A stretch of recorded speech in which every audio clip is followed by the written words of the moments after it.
America Israel जंग का 17वां दिन है। यह जंग 28 फरवरी 2026 को शुरू हुई थी और अब तक बहुत तेजी के साथ आगे बढ़ चुकी है। ईरान ने साफ कहा है कि स्ट्रेट ऑफ हॉर्मुज को ब्लॉक करने को लेकर लेवर इस्तेमाल होता रहेगा।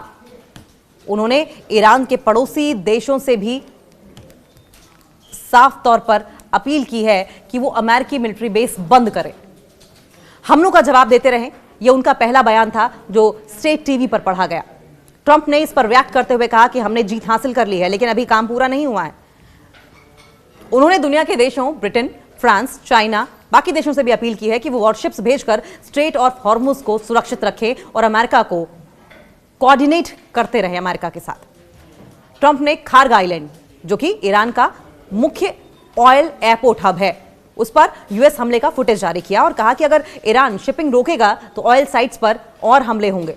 खार्ग आइलैंड पर यूएस हमला, और यूएस ने ईरान के खार्ग आइलैंड पर बड़े हमले किए, ऐसा दावा यूएस कर रहा है, जहां से ईरान का ज्यादातर क्रूड ऑयल एक्सपोर्ट किया जाता है। तो अमेरिका की कोशिश यह है कि ईरान के क्रूड ऑयल को नष्ट कर दिया जाए। कॉन्स्पिरेसी, इसको कहते हैं डबल स्टैंडर्ड्स। पेंटागन ने कहा कि मिलिट्री टारगेट्स तबाह हुए हैं। ईरान ने जवाब में गल्फ देशों यानी कि यूएई, सऊदी अरब, कतर पर ड्रोन मिसाइल अटैक्स किए, जिसमें यूएई के फुजैराह पोर्ट के पास हमले किए गए। ईरान ने यूएई को चेतावनी दी कि उनके पोर्ट्स और अमेरिकी हाइड आउट्स टारगेट हो सकते हैं। हॉर्मुज स्ट्रेट की स्थिति क्या है? ट्रैफिक बहुत कम है, लेकिन ईरान ने भारतीय एलपीजी जहाजों, जिसमें शिवालिक और नंदा देवी, कुल 92,700 टन को गुजरने की इजाजत दी है। ये जहाज मुद्रा और कांडला जा रहे हैं और 2 से 3 दिन में पहुंचेंगे। ईरानी राजदूत ने कहा कि भारत हमारा दोस्त है और इसलिए सुरक्षित रास्ता दिया गया, लेकिन ईरान का दावा यह है कि स्ट्रेट सिर्फ दुश्मन, और दुश्मन कौन? ईरान का यूएस और इजराइल, सिर्फ दुश्मन देशों के लिए और उनके जहाजों के लिए यह बंद है, बाकी के लिए खुला हुआ है। लेबनान में लाखों लोग बेघर हुए हैं। इराक में यूएस एम्बेसी कंपाउंड पर अटैक किया गया, जहां स्मोक और ब्लास्ट रिपोर्ट हुए। ईरान बैक्ड मिलिशिया ने जिम्मेदारी ली।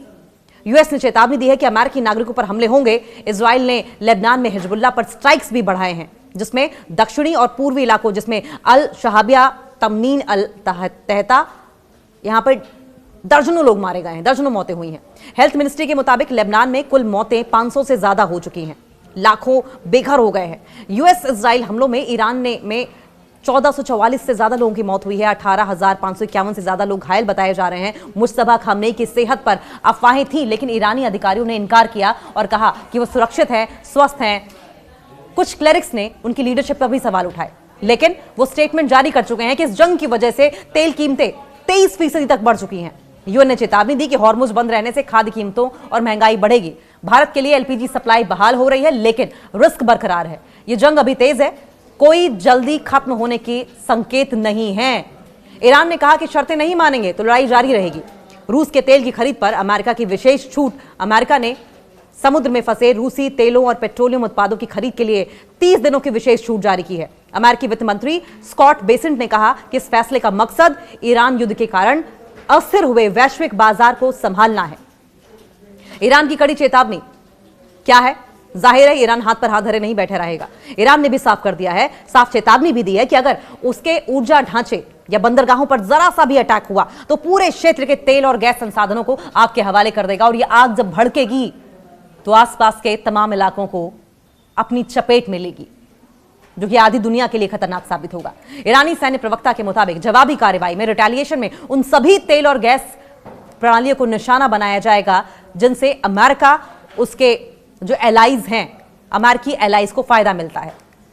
आईआरजीसी ने सीधी चेतावनी दी अमेरिका को, और सीधी चेतावनी देते हुए क्या कहा है? ईरान की Islamic revolutionary guard corps IRGC नौसेना के प्रमुख ने अमेरिका को डायरेक्ट वार्निंग दी है। उन्होंने कहा कि हॉर्मुज स्ट्रेट पर ईरान का स्मार्ट कंट्रोल पहले ही तेल की कीमतों का नया लेवल सेट कर चुका है। अगर खार्ग द्वीप पर कोई अटैक हुआ तो ऊर्जा की कीमतों और डिस्ट्रीब्यूशन में एकदम नया, बहुत गंभीर और एक अलग इक्वेशन देखने को मिलेगी। ये बयान ऐसे समय में आया है जब अमेरिका ने हाल ही में खार्ग द्वीप पर बहुत बड़ा अटैक किया। ऐसा दावा अमेरिका कर रहे हैं, हुआ है या नहीं कोई नहीं जानता। ट्रंप ने खुद कहा कि यूएस ने वहां 90 से ज्यादा मिलिट्री टारगेट्स को तबाह किया है, जैसे कि माइन स्टोरेज, मिसाइल बंकर। दूसरी साइड्स साफ और धमकी पर धमकी दे रहे हैं। ट्रंप कह रहे हैं कि अगर हॉर्मुज स्ट्रेट नहीं खुला तो तेल फैसिलिटी पर भी हमला होगा, कुछ और बाकी सिर्फ मजे के लिए।